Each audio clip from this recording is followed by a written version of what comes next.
नमस्कार दोस्तों, आपके चैनल ऑनलाइन स्टडी न्यूज में एक बार फिर से आप सभी लोगों का स्वागत है। दोस्तों यहाँ पर आज का जो कॉन्सेप्ट होने वाला है दोस्तों यहाँ पर यानी कि 66वें नंबर का वीडियो है दोस्तों यहाँ पर, और 66वें नंबर का वीडियो कंप्लीट कवर कर लीजिएगा दोस्तों यहाँ पर। यानी कि देखिएगा दोस्तों यहाँ पर, यानी कि भारत का भूगोल चल रहा है दोस्तों यहाँ पर, जिसमें हमने ये सभी कॉन्सेप्ट कवर कर लिए है दोस्तों यहाँ पर। इनमें से जो आज का जो कॉन्सेप्ट होने वाला है देखिएगा, यानी कि अक्षांश में देशांतर ये है दोस्तों यहाँ पर, पृथ्वी की गतियां है, सूर्य ग्रहण और चंद्र ग्रहण है दोस्तों यहाँ पर, और चक्रवात और पृथ्वी चक्रवात और वायुदाब पवने है दोस्तों यहाँ पर। इन कॉन्सेप्ट के बारे में आज चर्चा करेंगे दोस्तों यहाँ पर, जिसमें टोटल क्वेश्चनों की संख्या है यहाँ पर 35 क्वेश्चन है दोस्तों यहाँ पर, और 35 क्वेश्चन आपको अटेंड करने हैं दोस्तों यहाँ पर। ये वीडियो नंबर 66वां है। इससे पहले हमने 65 वीडियो आप लोगों के लिए अपलोड कर दिए दोस्तों यहाँ पर, स्पेशल रेट के लिए है दोस्तों यहाँ पर, तो ध्यान रखिएगा।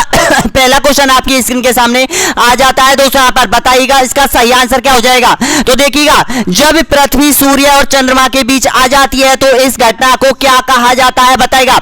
ये आपके सिलेबस में दे रखा है दोस्तों यहाँ पर, यानी कि पृथ्वी की गतियां पवन है दोस्तों यहाँ पर, अक्षांश से देशांतर ये विस्तार दोस्तों यहाँ पर, ये सभी कॉन्सेप्ट दे रखा है, तो इसको अच्छे से कर लीजिएगा। तो बताइएगा इसका सही आंसर क्या हो जाएगा, अपसौर, चंद्र ग्रहण, सूर्य ग्रहण या फिर उपसौर। तो इसका सही आंसर हो जाएगा ऑप्शन नंबर बिल्कुल राइट आंसर हो जाएगा दोस्तों यहाँ पर, बी ऑप्शन बिल्कुल सही आंसर हो जाएगा, यानी कि चंद्र ग्रहण कहा जाता है दोस्तों यहाँ पर। देखिएगा, यानी कि क्या पूछा है प्रश्न में कि जब पृथ्वी सूर्य और चंद्रमा के बीच में आ जाती है, माना कि चलो ये पृथ्वी है, यहाँ पर सूर्य है और यहाँ पर चंद्रमा है, तो देखिएगा दोस्तों यहाँ पर, जब यहाँ पर सूर्य से जो किरणें आती है दोस्तों यहाँ पर, जब पृथ्वी की जो छाया है वो चंद्रमा पर पड़ जाती है, तो हमें यहाँ पर चंद्रमा दिखाई नहीं देता है दोस्तों यहाँ पर, तो इस कारण यहाँ पर चंद्र ग्रहण पड़ जाता है दोस्तों यहाँ पर। आप कंफ्यूज रहते होंगे दोस्तों यहाँ पर सूर्य ग्रहण और चंद्र ग्रहण में दोस्तों यहाँ पर, और 100% ये क्वेश्चन 100% आपके एग्जाम में आता है दोस्तों यहाँ पर, किसी ना किसी रूप से आता है दोस्तों यहाँ पर, तो कंप्लीटली कवर कर लीजिएगा दोस्तों यहाँ पर। नेक्स्ट क्वेश्चन देखिएगा, जब पृथ्वी और सूर्य चंद्रमा के बीच आ जाती है तो चंद्र ग्रहण घटित होता है, आपको पता है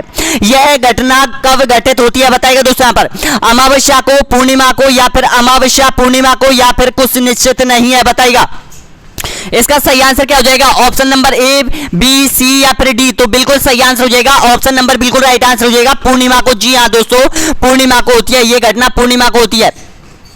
नेक्स्ट क्वेश्चन देखिएगा, अगला क्वेश्चन देखिएगा दोस्तों यहाँ पर, यानी कि जब चंद्रमा सूर्य पृथ्वी के बीच आ जाता है तो इस खगोलीय घटना को क्या कहा जाता है, बताएगा। चंद्र ग्रहण, सूर्य ग्रहण, उपसौर या फिर उपयुक्त में से कोई नहीं। तो इसका सही आंसर हो जाएगा, यानी कि सूर्य ग्रहण कहा जाता है दोस्तों यहाँ पर, बिल्कुल सही आंसर हो जाएगा, यानी कि सूर्य ग्रहण कहा जाता है। यानी कि स्थिति देखिएगा दोस्तों यहाँ पर, यानी कि दोनों क्वेश्चन आपको अच्छे से हो जाएंगे। यानी कि जब चंद्रमा सूर्य और पृथ्वी के बीच आ जाता है, माने कि ये चंद्रमा है और यहाँ पर क्या है, पृथ्वी है और यहाँ पर सूर्य है, तो दोस्तों यहाँ पर आपको पता है, देखिएगा पूछा है कि चंद्रमा सूर्य और पृथ्वी के बीच आ जाता है तो इस खगोलीय घटना को कहते हैं सूर्य ग्रहण कहा जाता है दोस्तों यहाँ पर, क्योंकि इस स्थिति में दोस्तों यहाँ पर सूर्य दिखाई नहीं देता है दोस्तों यहाँ पर, क्योंकि सूर्य और पृथ्वी के बीच क्या आ जाता है दोस्तों यहाँ पर, चंद्रमा आ जाता है दोस्तों यहाँ पर, तो इस कारण दोस्तों यहाँ पर यानी कि हमें सूर्य दिखाई नहीं देता है, तो सूर्य ग्रहण हो जाता है। अगला क्वेश्चन देखिएगा, नेक्स्ट क्वेश्चन यहाँ पर, अक्षांश रेखाओं के बीच की औसत दूरी कितनी होती है, बताइएगा। ऑप्शन आपके सामने है, 180 किलोमीटर या फिर 90 किलोमीटर या फिर 111 किलोमीटर या फिर 360 किलोमीटर। तो इसका सही आंसर हो जाएगा ऑप्शन नंबर बिल्कुल राइट आंसर हो जाएगा, 111 किलोमीटर होती है दोस्तों यहाँ पर, ऑप्शन नंबर बिल्कुल सही आंसर हो जाएगा, सी ऑप्शन बिल्कुल राइट आंसर हो जाएगा दोस्तों यहाँ पर। नेक्स्ट क्वेश्चन देखिएगा, अगला क्वेश्चन है यहाँ पर, यानी कि भारत की मानक समय ग्रीनविच समय में कितना अंतर होता है, बताइएगा दोस्तों यहाँ पर। देखिएगा, आपको पता है एक होती है मानक रेखा होती है जहां पर सभी देशों का जो समय है वहां निर्धारित होता है दोस्तों यहाँ पर, और एक होती है दोस्तों यहाँ पर उस देश की ग्रीनविच रेखा होती है दोस्तों यहाँ पर, देश की ग्रीनविच रेखा होती है, एक विश्व की होती है। तो ध्यान रखिएगा, जो समय है वो उस रेखा से कितने आगे है दोस्तों यहाँ पर, ये बताना है आपको। 5 घंटे 30 मिनट या फिर 4 घंटे 30 मिनट या फिर 9 घंटे 35 मिनट या फिर 5 घंटे 20 मिनट। तो ध्यान रखिएगा, बिल्कुल सही आंसर बिल्कुल सही आंसर हो जाएगा, 5 घंटे 30 मिनट का समय होता है दोस्तों यहाँ पर। ब्रिटेन में जो समय होता है दोस्तों यहाँ पर 12 बज रही है ब्रिटेन में इस समय, और भारत का जो समय होगा वो 5:30 का समय होगा दोस्तों यहाँ पर, यानी कि उदाहरण के तौर पर मैं बता रहा हूं आपको, तो इसका सही आंसर हो जाएगा ए ऑप्शन बिल्कुल राइट आंसर हो जाएगा। नेक्स्ट क्वेश्चन देखिएगा दोस्तों यहाँ पर, यानी कि निम्नलिखित में से कौन सी काल्पनिक रेखा 0 डिग्री अक्षांश पर स्थित है बताएगा। ऑप्शन आपके सामने है। ए ऑप्शन है कर्क रेखा, मकर रेखा या फिर मानक मध्य रेखा या फिर भूमध्य रेखा। तो इसका सही आंसर हो जाएगा ऑप्शन नंबर बताएगा, तो बिल्कुल सही आंसर हो जाएगा भूमध्य रेखा हो जाएगा। डी ऑप्शन बिल्कुल सही आंसर हो जाएगा दोस्तों यहाँ पर। नेक्स्ट क्वेश्चन देखिएगा, पृथ्वी के दोनों ध्रुवों को जोड़ने वाली काल्पनिक रेखा क्या कहलाती है बताएगा। ऑप्शन आपके सामने है, देखिएगा अक्षांशीय, देशांतरीय या फिर समताप रेखा या फिर समय दाव रेखा। तो ध्यान रखिएगा दोस्तों यहाँ पर बिल्कुल राइट आंसर हो जाएगा, यानी कि उनको कहा जाता है जो कि ध्रुवों को आपस में जोड़ने वाली रेखाओं को कहा जाता है दोस्तों यहाँ पर, यानी कि देशांतरीय रेखाएं कहा जाती है, यानी कि बी ऑप्शन बिल्कुल सही आंसर हो जाएगा दोस्तों यहाँ पर। देखिएगा ये पृथ्वी है दोस्तों यहाँ पर, और ये पृथ्वी के दोनों ध्रुव है दोस्तों यहाँ पर। यहाँ से जो रेखाएं निकल के जाती है दोस्तों यहाँ पर, इन रेखाओं को क्या कहा जाता है, देशांतर रेखाएं कहा जाता है दोस्तों यहाँ पर। इन रेखाओं को देशांतर कहा जाता है दोस्तों यहाँ पर। और जो अक्षांश रेखाएं होती है वो अक्ष से खिंची हुई होती है दोस्तों यहाँ पर, ये अक्षांश रेखाएं होती है दोस्तों यहाँ पर। ध्यान रखिएगा दोस्तों यहाँ पर देशांतर रेखा और अक्षांश रेखाओं में से 100 क्वेश्चन पूछा जाएगा दोस्तों यहाँ पर। नेक्स्ट क्वेश्चन देखिएगा, अगला क्वेश्चन है, किसी दो समांतर देशांतरों के बीच का अंतर कितना होता है बताइएगा।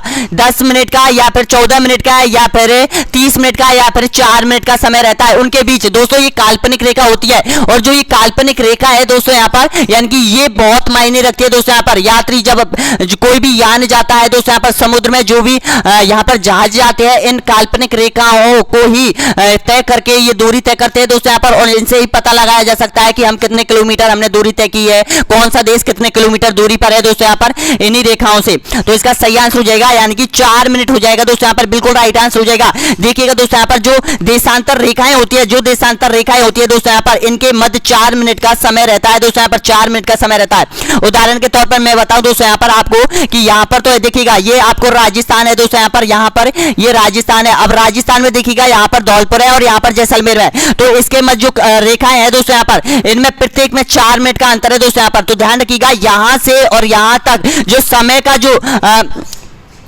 का जो अंतर है दोस्तों यहाँ पर, वो 36 मिनट का अंतर होता है दोस्तों यहाँ पर। ध्यान रखिएगा 36 मिनट का अंतर होता है। राजस्थान यानी कि धौलपुर में 36 मिनट का अंतर होता है और जैसलमेर में 36 मिनट का अंतर होता है। नेक्स्ट क्वेश्चन देखिएगा, अगला क्वेश्चन है यहाँ पर, यानी कि पृथ्वी 1 घंटे में कितना देशांतर घूम लेती है बताएगा। 30 डिग्री, 15 डिग्री या फिर 60 डिग्री या फिर 45 डिग्री। तो इसका सही आंसर हो जाएगा, बिल्कुल राइट आंसर हो जाएगा, यानी कि 15 डिग्री घूम जाती है दोस्तों यहाँ पर। अपने अक्ष पर 15 डिग्री पृथ्वी घूम जाती है 1 घंटे में दोस्तों यहाँ पर। तो 24 घंटे में कितनी घूमेगी, तो 24 घंटे में 360 डिग्री घूमेगी दोस्तों यहाँ पर, ये भी ध्यान रखना। तो इसका सही आंसर हो जाएगा ऑप्शन नंबर बी यहाँ पर, बिल्कुल राइट आंसर हो जाएगा, क्योंकि 24 घंटे में एक चक्कर पूरा कर लेती है पृथ्वी, यानी कि 24 घंटे का अंतर है, यानी कि 23 घंटे 56 मिनट और 4 सेकंड में दोस्तों यहाँ पर पृथ्वी एक चक्कर पूरा कर लेती है। तो लगभग में पूछा जाता है दोस्तों यहाँ पर, तो 24 घंटे हो जाते हैं। नेक्स्ट क्वेश्चन देखिएगा, निम्नलिखित देशांतर में कौन भारत की प्रमाणिक मध्य रेखा कहलाती है बताएगा। 85 डिग्री 30 पूर्वी या फिर 84 डिग्री 30 पूर्वी या फिर 86 डिग्री 30 पूर्वी या फिर 82 डिग्री 30 पूर्वी। तो ध्यान रखिएगा बिल्कुल सही आंसर हो जाएगा, ऑप्शन नंबर बिल्कुल राइट आंसर हो जाएगा दोस्तों यहाँ पर 82 डिग्री 30 पूर्वी देशांतर, पूर्वी, जी हाँ दोस्तों पूर्वी हो जाएगा। तो इसका सही आंसर हो जाएगा डी ऑप्शन बिल्कुल राइट आंसर हो जाएगा। और ये कहां से निकल रही है, ये निकल रही है दोस्तों इलाहाबाद से होकर निकल रही है, नैनी नामक स्थान है इलाहाबाद का। नेक्स्ट क्वेश्चन देखिएगा, ये नेक्स्ट क्वेश्चन है, निम्नलिखित में से कौन सा नगर सबसे ज्यादा पश्चिमी देशांतर पर स्थित है बताएगा। इसका सही आंसर क्या हो जाएगा, देखिएगा नागपुर या फिर जयपुर या फिर भोपाल या फिर हैदराबाद। तो इसका बिल्कुल राइट आंसर हो जाएगा, आपका सही आंसर हो जाएगा जयपुर हो जाएगा दोस्तों यहाँ पर। जी हाँ दोस्तों, ये पश्चिमी देशांतर पर स्थित है। कौन, जयपुर में है दोस्तों यहाँ पर, यहाँ पर है जयपुर है, यहाँ पर जैसलमेर है, और यहाँ पर देखिएगा दोस्तों यहाँ पर भोपाल है, और यहाँ पर हैदराबाद है दोस्तों यहाँ पर हैदराबाद हो जाएगा, और यहीं पर दोस्तों नागपुर हो जाएगा दोस्तों यहाँ पर नागपुर हो जाएगा। तो सबसे पश्चिम में पूछा है, तो पश्चिम में कौन हो जाएगा, ये हो जाएगा जयपुर हो जाएगा दोस्तों यहाँ पर। नेक्स्ट क्वेश्चन देखिएगा, भारतीय मानक समय देशांतर रेखा 82 डिग्री 30 किस नगर से होकर गुजरता है बताएगा दोस्तों यहाँ पर। ये जो रेखा है, समय रेखा है, वो कहां से गुजरता है दोस्तों यहाँ पर, इसका सही आंसर बताना है आपको। तो बिल्कुल सही आंसर हो जाएगा, ऑप्शन नंबर बिल्कुल राइट आंसर हो जाएगा दोस्तों यहाँ पर, इलाहाबाद से होकर गुजरता है दोस्तों यहाँ पर, इलाहाबाद से होकर गुजरता है। 22 क्वेश्चन और बचे हुए दोस्तों यहाँ पर, इनको कवर कर लीजिएगा। और जिन्होंने वीडियो को लाइक नहीं किया है तो एक बार लाइक कर दीजिएगा दोस्तों यहाँ पर। अगला क्वेश्चन देखिएगा कौन सा महत्वपूर्ण, अगला क्वेश्चन देखिएगा दोस्तों यहाँ पर, यानी कि कौन सा महत्वपूर्ण अक्षांश भारत को लगभग बराबर भागों में विभाजित करता है बताएगा। इसका सही आंसर क्या हो जाएगा, ऑप्शन बिल्कुल राइट आंसर बताएगा दोस्तों यहाँ पर, यानी कि 33 डिग्री 30 मिनट उत्तरी अक्षांश, या फिर 30 डिग्री 30 दक्षिणी अक्षांश, या फिर 0 डिग्री, या फिर 23 डिग्री 30 मिनट। तो ध्यान रखिएगा बिल्कुल सही आंसर हो जाएगा दोस्तों यहाँ पर, डी ऑप्शन बिल्कुल सही आंसर हो जाएगा दोस्तों यहाँ पर, यानी कि 23 डिग्री 30 मिनट उत्तरी अक्षांश हो जाएगा। इसका सही आंसर हो जाएगा ऑप्शन नंबर डी यहाँ पर बिल्कुल राइट आंसर हो जाएगा, यानी कि भारत को लगभग बीचों बीच से होकर ये दो भागों में विभाजित कर देता है दोस्तों यहाँ पर। और यही रेखा जो कि कर्क रेखा है दोस्तों यहाँ पर, कर्क रेखा यानी कि कर्क रेखा है वो इसी डिग्री पर होके जा रही है। नेक्स्ट क्वेश्चन देखिएगा, अगला क्वेश्चन है यहाँ पर, कर्क रेखा की सर्वाधिक लंबाई किस राज्य में स्थित है बताइएगा। ऑप्शन आपके सामने, राजस्थान में, पश्चिम बंगाल में, मध्य प्रदेश में, या फिर झारखंड में। तो इसका सही आंसर हो जाएगा ऑप्शन नंबर बिल्कुल सही आंसर हो जाएगा, मध्य प्रदेश हो जाएगा दोस्तों यहाँ पर, ऑप्शन नंबर बिल्कुल सही आंसर हो जाएगा, यानी कि सी ऑप्शन बिल्कुल सही आंसर हो जाएगा। नेक्स्ट क्वेश्चन देखिएगा, किस राज्य से होकर कर्क रेखा नहीं गुजरती है बताइएगा। उड़ीसा से होकर, गुजरात से होकर, राजस्थान से होकर, या फिर पश्चिम बंगाल से होकर। तो बिल्कुल सही आंसर हो जाएगा, ऑप्शन नंबर बिल्कुल राइट आंसर हो जाएगा, यानी कि उड़ीसा बिल्कुल सही आंसर हो जाएगा दोस्तों यहाँ पर। देखिएगा गुजरात से होकर गुजरती है, राजस्थान से होकर गुजरती है, पश्चिम बंगाल से होकर गुजरती है दोस्तों यहाँ पर, लेकिन यहाँ पर उड़ीसा से होकर नहीं गुजरती है। अगला क्वेश्चन देखिएगा, नेक्स्ट क्वेश्चन है आपके सामने बताइएगा, यानी कि 1 डिग्री देशांतर की सर्वाधिक दूरी कहां पर होगी बताइएगा। देशांतर पूछा है दोस्तों यहाँ पर 1 डिग्री, और सबसे अधिक कहां पर होगी इसकी दूरी। तो बिल्कुल सही आंसर हो जाएगा, विषुवत रेखा पर होगी दोस्तों यहाँ पर, बी ऑप्शन बिल्कुल सही आंसर हो जाएगा। नेक्स्ट क्वेश्चन देखिएगा, अगला क्वेश्चन है यहाँ पर, देशांतर रेखाओं की संख्या कितनी है बताइएगा। इसका सही आंसर क्या हो जाएगा, ऑप्शन आपके सामने 360, 370, 180, या फिर 90। तो बिल्कुल सही आंसर हो जाएगा 360 हो जाएगा दोस्तों यहाँ पर, ऑप्शन नंबर ए यहाँ पर बिल्कुल सही आंसर हो जाएगा। 17 क्वेश्चन और बचे हुए दोस्तों यहाँ पर, इन 17 प्रश्नों को और अच्छे से क्रैक कर लीजिएगा। नेक्स्ट क्वेश्चन देखिएगा दोस्तों यहाँ पर, विषुवत रेखा के समांतर काल्पनिक रेखा क्या कहलाती है बताएगा। इसका सही आंसर क्या हो जाएगा, अक्षांश रेखा कहलाती है, या फिर ग्रीनविच रेखा कहलाती है, या फिर देशांतर रेखा कहलाती है, या फिर उपयुक्त में से कोई नहीं। तो ध्यान रखिएगा दोस्तों यहाँ पर, ये जो विषुवत रेखा है जो भारत के यहाँ से निकल रही है दोस्तों यहाँ पर, देखिएगा जो बीचों बीच से, संसार के बीचों बीच से होकर निकलती है दोस्तों यहाँ पर, ये विषुवत रेखा कहलाती है। तो ये जो रेखा है ये क्या, किस नाम से जानी जाती है दोस्तों यहाँ पर, यानी कि एक दूसरे अक्षों को मिलाती है दोस्तों यहाँ पर जो रेखा है, तो वो रेखा क्या है बताइएगा। इसका सही आंसर क्या हो जाएगा, ऑप्शन अक्षांश रेखा है, ग्रीनविच रेखा। तो बिल्कुल सही आंसर हो जाएगा, अक्षांश रेखा कहलाती है दोस्तों यहाँ पर। देखिएगा जो ध्रुवों को जोड़ती है दोस्तों यहाँ पर, एक से दूसरे ध्रुवों को आपस में जोड़ती है, वो तो हो जाती है देशांतर रेखाएं हो जाती है, और ये होती है अक्षांश रेखाएं हो जाती है दोस्तों यहाँ पर। नेक्स्ट क्वेश्चन देखिएगा, अगला बिल्कुल राइट आंसर, अगला क्वेश्चन देखिएगा, व्यापारिक हवाएं होती है बताइएगा, कौन सी हवाएं होती है जो कि व्यापारिक होती है। ऑप्शन आपके सामने है, नियमित एवं स्थिर हवाएं, या फिर दोस्तों यहाँ पर देखिएगा नियमित हवाएं, या फिर अशांत नियमित हवाएं, या फिर दोस्तों यहाँ पर उपयुक्त में से कोई नहीं। तो बिल्कुल सही आंसर हो जाएगा, यानी कि नियमित व स्थिर हवाएं होती है, जिसका सही आंसर हो जाएगा ए ऑप्शन बिल्कुल सही आंसर हो जाएगा। नेक्स्ट क्वेश्चन देखिएगा, पूरे वर्ष एक ही दिशा में प्रवाहित होने वाली पवनों को कहा जाता है बताइएगा। क्या कहा जाता है जो कि एक ही दिशा में चलती है दोस्तों यहाँ पर पूरे वर्ष भर, उन पवनों को क्या कहा जाता है। ऑप्शन आपके सामने, स्थानीय पवन, या फिर सनातनी पवने, या फिर ध्रुवीय पवने, या फिर सामाजिक पवने। तो ध्यान रखिएगा थोड़ा सा मिस्टेक है दोस्तों यहाँ पर इस ऑप्शन में, तो यहाँ पर पवने कर लीजिएगा दोस्तों यहाँ पर इसको। तो ध्यान रखिएगा ऑप्शन बिल्कुल सही आंसर हो जाएगा, ऑप्शन नंबर बिल्कुल सही आंसर हो जाएगा, बी ऑप्शन बिल्कुल राइट आंसर हो जाएगा। सनातनी पवने कहा जाता है दोस्तों यहाँ पर, जो कि पूरे वर्ष भर एक ही दिशा से जो पवने चलती है उनको सनातनी पवने कहा जाता है। नेक्स्ट क्वेश्चन देखिएगा, व्यापारिक पवने कहाँ से चलती है बताइएगा दोस्तों यहाँ पर, इसका सही आंसर क्या हो जाएगा। ऑप्शन आपके सामने विषुवती निम्न दाब से, जो विषुवत है दोस्तों यहाँ पर निम्न दाब से, या फिर उपोष्ण उच्च दाब से, या फिर ध्रुवीय उच्च दाब से, या फिर उपयुक्त में से कोई नहीं। तो इसका सही आंसर हो जाएगा उपोष्ण उच्च दाब से चलती है दोस्तों यहाँ पर जो व्यापारिक हवा है। नेक्स्ट क्वेश्चन देखिएगा, मानसून शब्द का तात्पर्य है क्या है बताइएगा। इसका सही आंसर क्या हो जाएगा। ऑप्शन आपके सामने है, बताना, यानी कि हवाओं का सदैव एक ओर ही बहना, या फिर हवाओं का बहुत तेज बहना, या फिर हवाओं का बहुत धीमे गति से बहना, या फिर हवाओं के रुख में बदलाव होना। तो ध्यान रखना बिल्कुल सही आंसर हो जाएगा। जो मानसून शब्द है दोस्तों यहाँ पर, मानसून हवाएं है दोस्तों यहाँ पर, वो हवाओं के रुख बदलती रहती है दोस्तों यहाँ पर, हवाओं का रुख बदलता रहता है मानसून हवाओं को। तो इसका सही आंसर हो जाएगा डी ऑप्शन बिल्कुल सही आंसर हो जाएगा। नेक्स्ट क्वेश्चन देखिएगा, चक्रवात की उत्पत्ति किस प्रकार होती है बताएगा। दो विभिन्न वायु राशियों के मिलने से, या फिर दो विभिन्न तापमान वाली वायु राशियों के मिलने से, या फिर वायुमंडल दिशाओं में असाधारण परिवर्तन से, या फिर उपयोग सभी से। तो बिल्कुल सही आंसर हो जाएगा ऑप्शन नंबर बिल्कुल राइट आंसर हो जाएगा दोस्तों यहाँ पर, कि दो विभिन्न तापमान वाली वायु राशियों के मिलने से दोस्तों यहाँ पर चक्रवात की उत्पत्ति होती है दोस्तों यहाँ पर।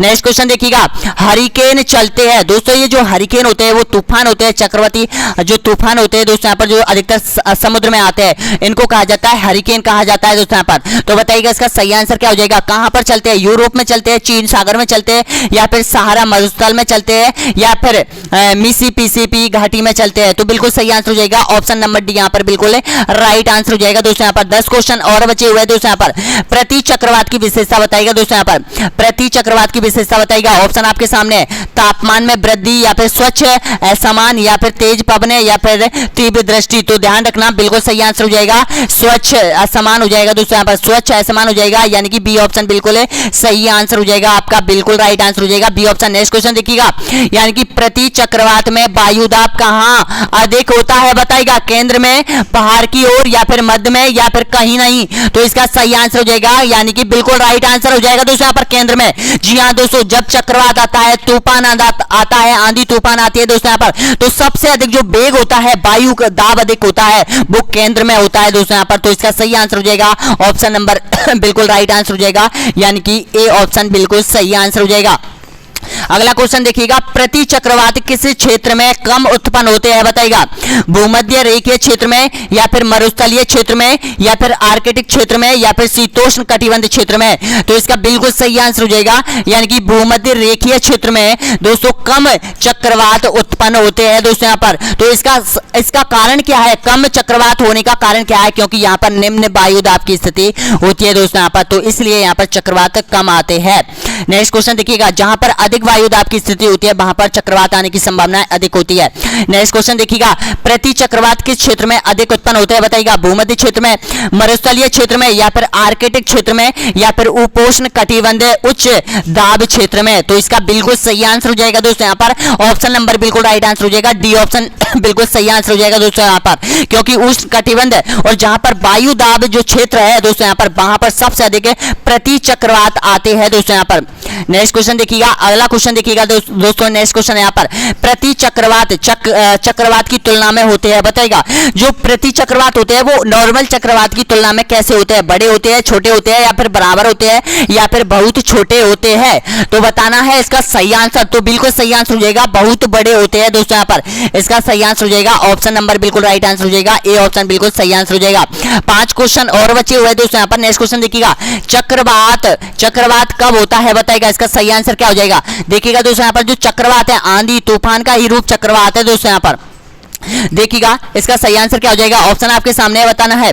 जब केंद्र में निम्न दाब और चारों ओर दाब उच्च दाब होता है, जब केंद्र में दाब और चारों ओर दाब बराबर होता है, जब चारों ओर निम्न दाब की स्थिति होती है, जब केंद्र और उच्च दाब और चारों ओर निम्न दाब की होता है। तो बताना है इसका सही आंसर। तो दोस्तों बिल्कुल सही आंसर हो जाएगा ऑप्शन नंबर ए यहाँ पर बिल्कुल राइट आंसर हो जाएगा दोस्तों यहाँ पर। देखिएगा, यानी कि जब केंद्र में निम्न वायुदाब की स्थिति हो और चारों ओर उच्च वायुदाब की स्थिति हो, तो वहां पर चक्रवात उत्पन्न होता है दोस्तों यहाँ पर। देखिएगा, केंद्र में तो निम्न वायुदाब और यहाँ पर हो दोस्तों यहाँ पर उसके चारों तरफ हो, यानी कि अधिक वायुदाब की स्थिति उत्पन्न हो, तो ही चक्रवात उत्पन्न होगा दोस्तों यहाँ पर।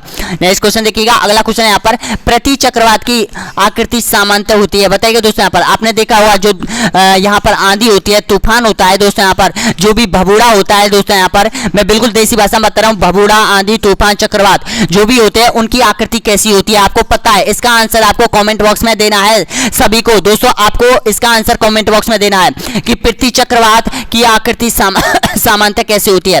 गोलाकार होती है, अंडाकार होती है, या फिर त्रिभुजाकार होती है, या फिर उपयुक्त सभी। तो ध्यान रखना, इसका आंसर आपको कमेंट बॉक्स में देना है। नेक्स्ट क्वेश्चन देखिएगा, पृथ्वी की कितनी गतियां होती है बताना है आपको सही आंसर। तो देखिएगा 6, 3, 2 या फिर 5 गतियां। तो ध्यान रखिएगा, बिल्कुल सही आंसर हो जाएगा, यानी कि पृथ्वी की जो गतियां होती है वो यहाँ पर होती है, यानी कि 2 गतियां होती है दोस्तों यहाँ पर, वार्षिक गति और दैनिक गति होती है दोस्तों यहाँ पर। वार्षिक गति तो होती है दोस्तों यहाँ पर जिसमें मौसम बदलता है, ऋतुएं बदलती चलती है दोस्तों यहाँ पर वो तो होती है वार्षिक गति होती है, जो कि सूर्य के चारों ओर पृथ्वी चक्कर लगाती है, जो कि वर्ष में एक बार एक चक्कर पूरा करती है। ये तो होती है दोस्तों यहाँ पर वार्षिक गति होती है। और दैनिक गति होती है जो कि 24 घंटे में यानी कि पृथ्वी एक चक्कर अपने अक्ष पर घूमकर पूरा करती है दोस्तों यहाँ पर। ये होता है दोस्तों यहाँ पे, ये दोनों ही गतियों के बारे में पूछा जाता है दोस्तों यहाँ पर। वैसे ध्यान रखना दोस्तों यहाँ पर पृथ्वी मैंने पहले बता दिया, उसको छोड़ो। नेक्स्ट क्वेश्चन देखिएगा, पृथ्वी की किस गति के कारण मौसम परिवर्तन होता है, बताएगा दोस्तों यहाँ पर।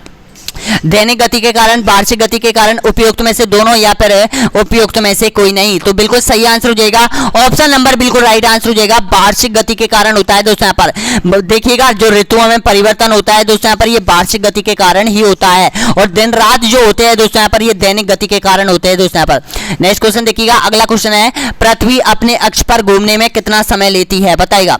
लगभग में पूछा है दोस्तों यहाँ पर आपसे, एक्चुअल में पूरा जो समय है मैं बता देता हूँ आपको। 23 घंटे 56 मिनट और 4 सेकंड का समय लगता है दोस्तों यहाँ पर पृथ्वी को अपने अक्ष पर घूमने में, लेकिन यहाँ पर लगभग पूछा है तो बिल्कुल सही आंसर हो जाएगा 24 घंटे। जी हाँ दोस्तों, 24 घंटे बिल्कुल राइट आंसर हो जाएगा, ऑप्शन नंबर ए यहाँ पर बिल्कुल सही आंसर हो जाएगा 24 घंटे। तो नेक्स्ट क्वेश्चन देखिएगा, अंतिम क्वेश्चन आपकी स्क्रीन के सामने है, बताना है दोस्तों इसका सही आंसर क्या हो जाएगा। पृथ्वी और सूर्य की परिक्रमा करने में कितना समय लगता है पृथ्वी को, जी हाँ दोस्तों, पृथ्वी को सूर्य की परिक्रमा करने में कितना समय लगता है। ऑप्शन आपके सामने, 90 दिन 24 घंटे, या फिर 180 दिन 6 घंटे, या फिर 365 दिन 6 घंटे का समय। तो बिल्कुल सही आंसर हो जाएगा, यानी कि 365 दिन और 6 घंटे का समय लगता है, यानी कि ऑप्शन नंबर डी यहाँ पर बिल्कुल राइट आंसर हो जाएगा दोस्तों यहाँ पर। डी ऑप्शन बिल्कुल सही आंसर हो जाएगा। तो इस तरह से दोस्तों यहाँ पर आप लोगों ने 35 क्वेश्चन यहाँ पर पूरी तरह से क्रैक कर दिए है। अब प्लीज बताइएगा दोस्तों यहाँ पर कि 35 प्रश्नों में से आपने कितने प्रश्न सही किए हैं दोस्तों यहाँ पर। तो देखिएगा दोस्तों यहाँ पर अगला वीडियो आएगा, 67वें नंबर का वीडियो आएगा दोस्तों यहाँ पर आप लोगों का। ध्यान रखिएगा दोस्तों यहाँ पर, एक एक कॉन्सेप्ट को कवर करते जाइएगा दोस्तों यहाँ पर, तभी जाकर आपका रीट का पूरा कोर्स पूर्ण होगा, कंप्लीटली होगा दोस्तों यहाँ पर। धन्यवाद सभी को वीडियो देखने के लिए। अगला वीडियो बहुत जल्द आएगा दोस्तों यहाँ पर आप लोगों के लिए।